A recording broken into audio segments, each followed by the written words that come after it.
In Cornwall, it's not only if we've got to think about changing light and the weather conditions, we've got to think about the tides. You get set up and then you realise the tide's right by your feet and up your ankles. So we don't want that to happen, and that's not the case today. Tide's right out, so let's get this leg unfolded.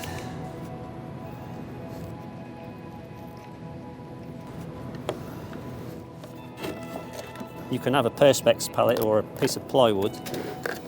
I just like painting on glass. So there's your brush roll.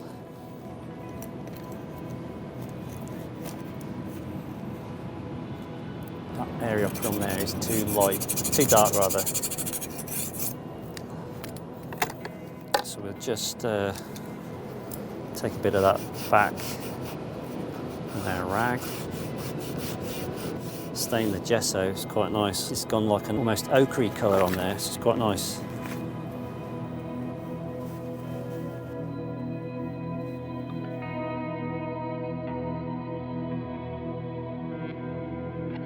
Was it 20?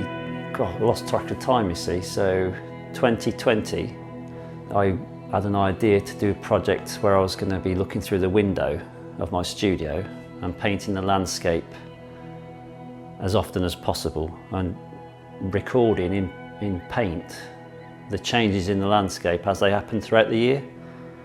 And of course COVID came along and sort of disrupted things, but that was what really kept me going through all that difficult time. Was that was my focus. And I'd have an easel set up by the window with a palette laid out full of colours ready to go at any moment. So if I just happened to glance out the window and see there was a rainbow or some fantastic storm clouds, I could immediately move from this easel straight to that one and start painting and recording the scene. It was fantastic. So that was a great focus for me.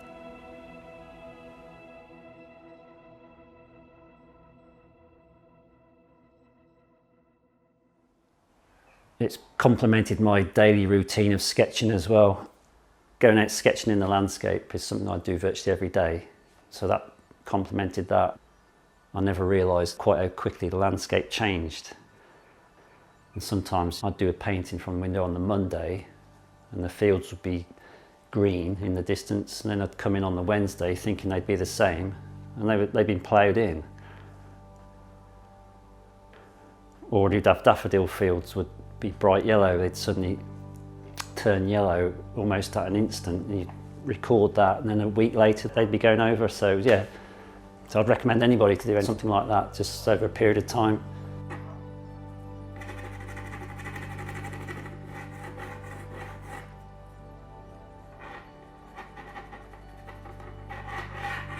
It helped me sort of learn to record things when I go out plein air painting. It just helped me speed up my painting and look. I was looking all the time. I can really look into the landscape now and I can record things quite quickly, and I know what to paint as it happens. So if there's a field catches the light, I'll get that in quickly before it disappears, because I know now how fleeting that moment can be. It taught me quite a lot, really.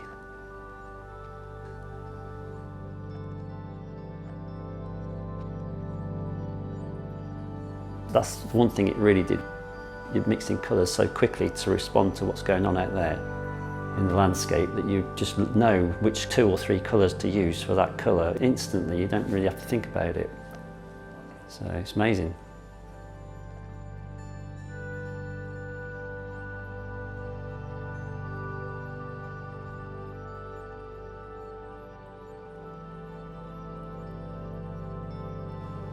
I'll often start a painting outside in plein air. Like this one, I'll bring it back into the studio to work on it again then.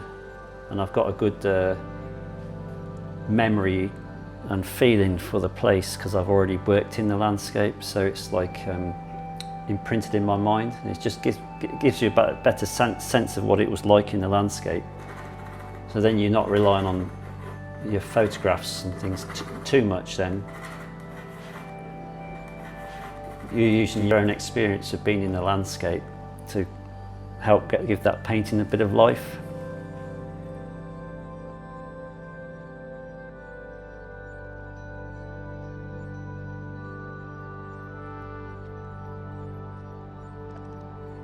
I couldn't imagine not working in the landscape. In the outdoors, I couldn't imagine just sitting in the studio, unless you're working purely from imagination, of course. But I don't think my imagination is that good. I have to rely on nature to tell me what's going on.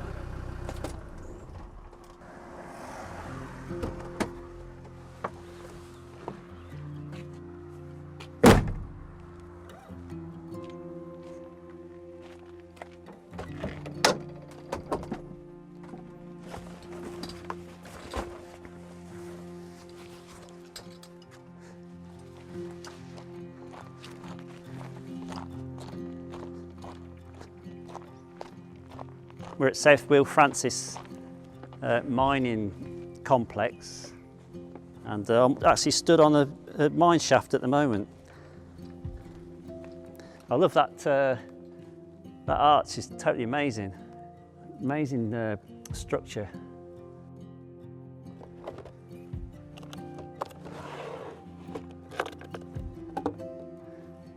Obviously everybody needs to support themselves. I've had jobs in the past, like when I was a postman, I used to get quite frustrated not being able to paint, not having the time to do that. And when you have young children, I had a young family as well, it became quite difficult to find time to paint sometimes then. But what kept me going then was like having my sketchbook and being able to go out sketching in the landscape. So you always got something to fall back on. Even today, like when I might not have time to have a day of painting because I've got other commitments. But if I've been out sketching in the morning when I'm walking the dog, which I do a lot, first thing in the morning, I've done some sketching, and that keeps me going then. So I might not get to do any painting, but the sketching is something that's helped me a lot. That's what's kept me going when I can't find time to paint for one reason or another.